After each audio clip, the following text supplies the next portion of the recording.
When I was preparing for our own marriage, I remember feeling quite nervous, as I imagine lots of other people are when they're doing that same thing, because you don't know quite what to choose, you don't know quite how to put the service together, what hymns you should have, and then you're going to meet the vicar, and you might not know the vicar very well. So to have this planner actually, on the net online, so you can just simply go into it.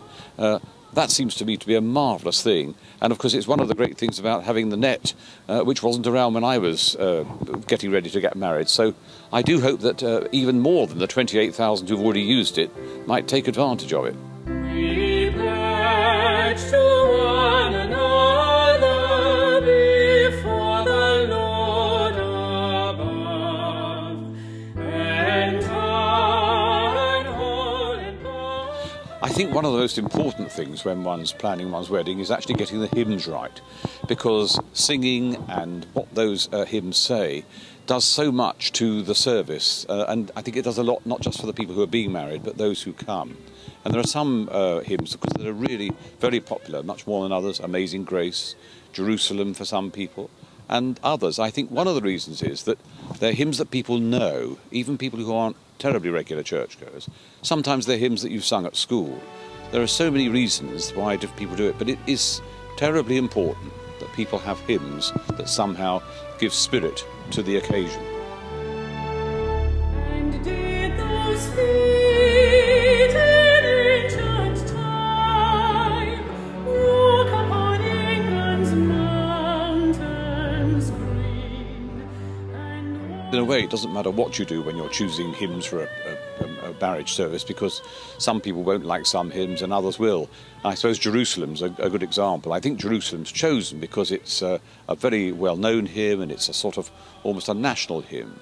But it seems to me that one of the great things about it is it started off as a piece of poetry by William Blake, talking about the place in which he lived, really.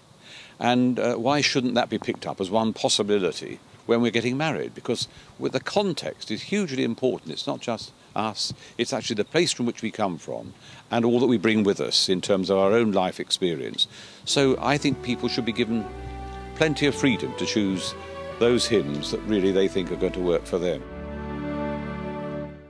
Tell out, my soul, the greatness of thy Lord, unnumbered. I think really the message I want to get across is that we love welcoming people for marriage in church, and we always have. That is part of what the Church of England's about. And although we live in a different sort of world now, where people often have actually lived together before they've got married, nevertheless, it seems to me any way in which we can welcome people to come, we would like to do. Sometimes people will already have children before they're married, and it's perfectly possible for us to include baptism alongside marriage, all together in one service.